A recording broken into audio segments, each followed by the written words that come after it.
Okay, guys, I wanted to just make a comment on a good discussion, a good professional discussion we were having on Twitter. It was about the Plyo step, and I had put out something really quick on just it not being a really teachable skill. It's just more of an endorsed skill.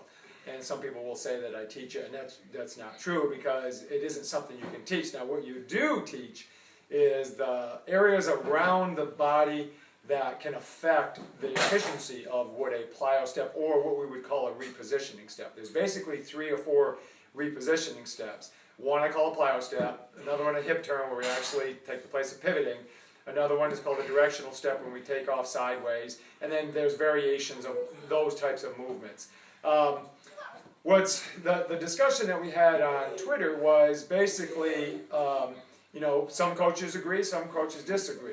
And when I have someone say, well, why would an athlete step backwards when they want to go forward? My question to that coach is, are you asking yourself, okay, so why would an athlete take that, what you would call a backward step? I don't call it a backward step because they're actually not stepping backwards. A step has to do with how far the hips travel, right? So if I were to take a step backwards, my hips would actually travel backwards. That's not what you're seeing with a plyo step. With a plyo step, we just call that repositioning.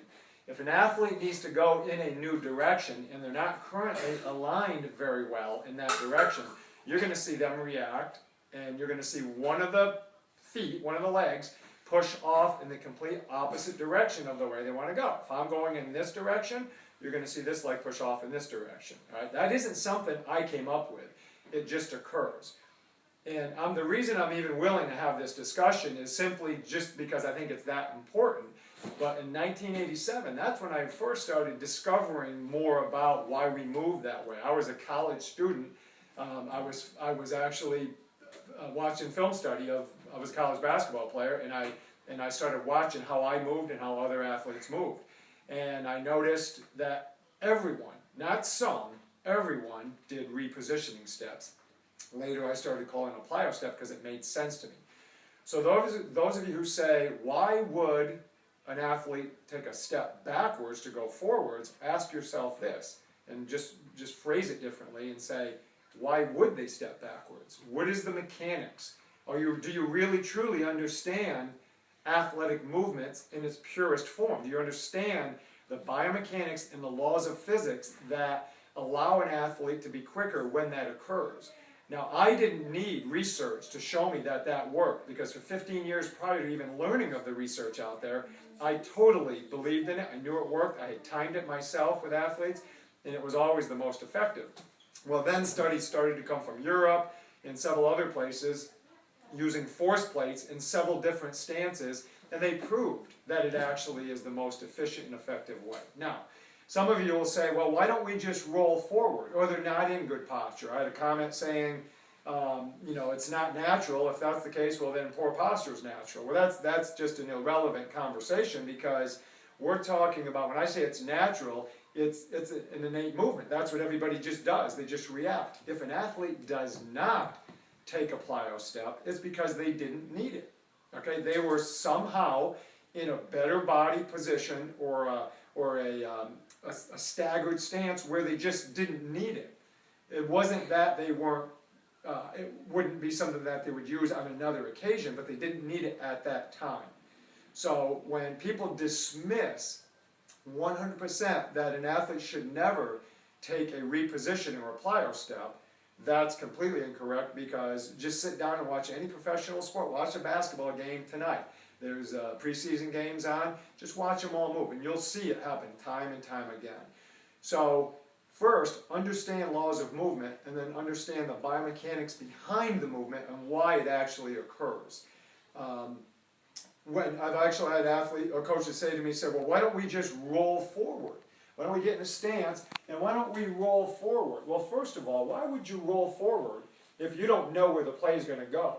If I have a tennis athlete that is waiting for a ground stroke, and they're in their athletic stance, or they're bouncing, and they start rolling forward, or a basketball player rolling forward, or a football player rolling forward. Can you imagine a cornerback rolling forward, or a linebacker rolling forward? When they don't know what's going to happen, they react to the situation. And secondly, if you're going to ask them to roll forward, why wouldn't you just stand them like this?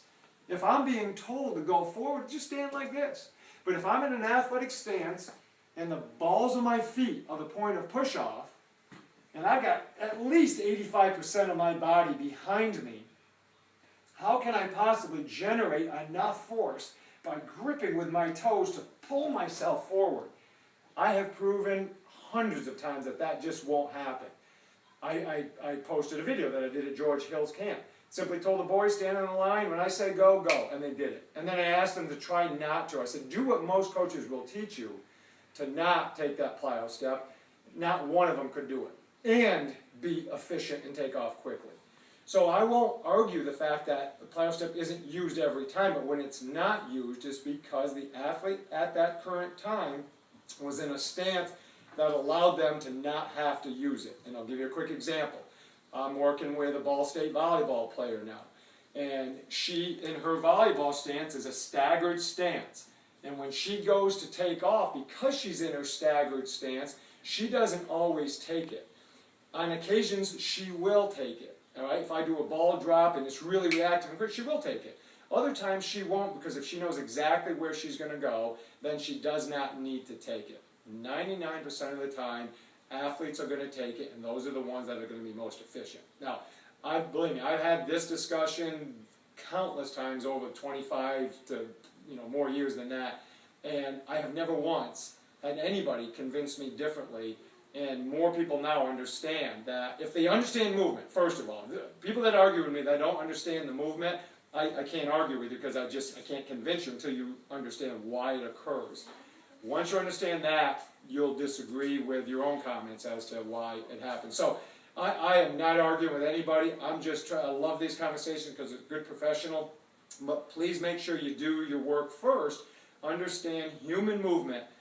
The reason we would take a plyo, stretch reflex step, and why the body encourages that and likes that energy that it creates, and why athletes actually do it, and then they take off quicker. So hopefully this helps kind of clear it up a little bit. I know it won't for everybody because not everybody's gonna see the value in maybe doing a little more research into it, but hopefully it opens up a little more discussion and more people realize I've been teaching athletes the wrong way for a long time by telling them not to take the plyo step or repositioning step. Okay, thanks guys.